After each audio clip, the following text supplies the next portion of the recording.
আর কিছুক্ষণের মধ্যেই বেরোতে পারেন টালা থানা তৎকালীন ওসি অভিজিৎ মণ্ডল।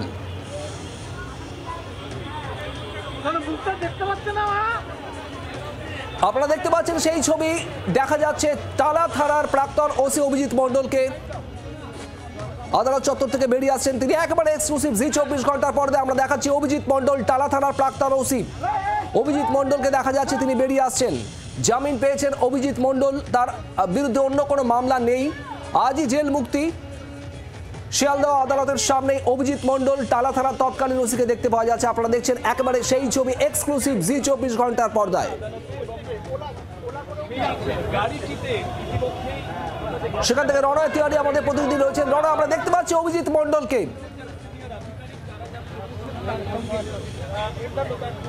রণয়, সময় যাচ্ছে।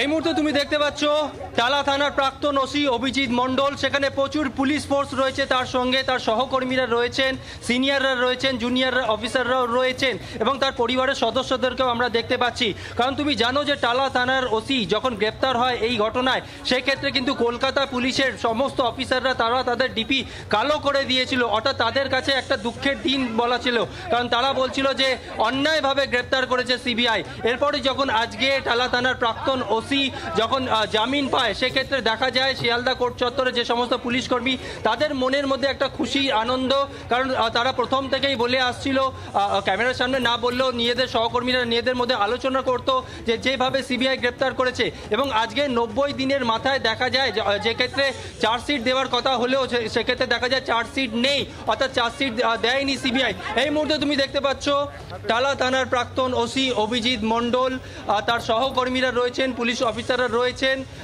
তারা কিন্তু একদম শিয়ালদা কোর্টের বাইরে গেটের মুখে রয়েছেন, পরিবারের অন্যান্য সদস্যরা রয়েছেন, দেখতে পাচ্ছ তারা দাঁড়িয়ে রয়েছেন, নিজেদের মধ্যে কিছু কথাও বলছেন।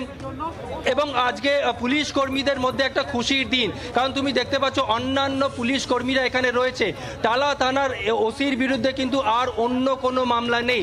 সন্দীপ ঘোষের বিরুদ্ধে যেহেতু আরও একটি মামলা রয়েছে, আর্থিক দুর্নীতির মামলা, সেক্ষেত্রে তাকে জেলে যেতে হয়েছে এই মুহূর্তে। এবং টালা থানার প্রাক্তন ওসি, এই মুহূর্তে তুমি সেই ছবিটা দেখতে পাচ্ছ। শুভদীপ। রণয়, যে ছবি দেখাচ্ছে আপনারা একদম সরাসরি শিয়ালদা কোর্টের সামনের ছবি দেখছেন এক্সক্লুসিভ।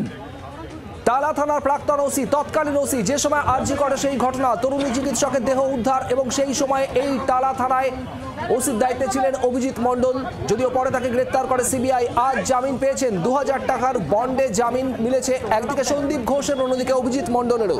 অভিজিৎ মণ্ডল টালা থানার তৎকালীন ওসি, তাকে আপনারা দেখতে পাচ্ছেন শিয়ালদা কোর্টের সামনে। প্রচুর পুলিশ কর্মী এবং অন্যান্য অনেকেই উপস্থিত রয়েছেন।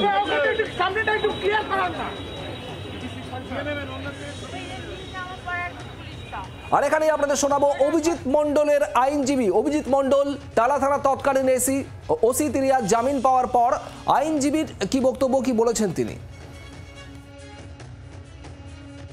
আমাদের ক্লায়েন্ট যেটা আছে অভিজিৎ মণ্ডল, যাকে বেল দেওয়া হয়েছে, ওর এগেনস্টে এখনো কিছু পাওয়া যায়নি, সেই জন্য 90 days হয়ে গেছে, চার্জশিট দিতে পারেনি, বলছে investigation is still going on. After 90 days কি without any proper investigation I have been in the কাস্টাডিজ।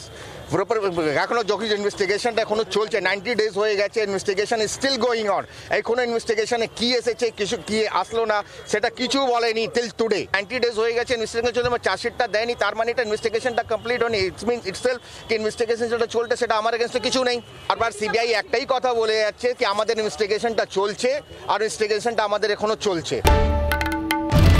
বাংলার আওয়াজ, বাঙালির আবেগ, জি24 ঘন্টা।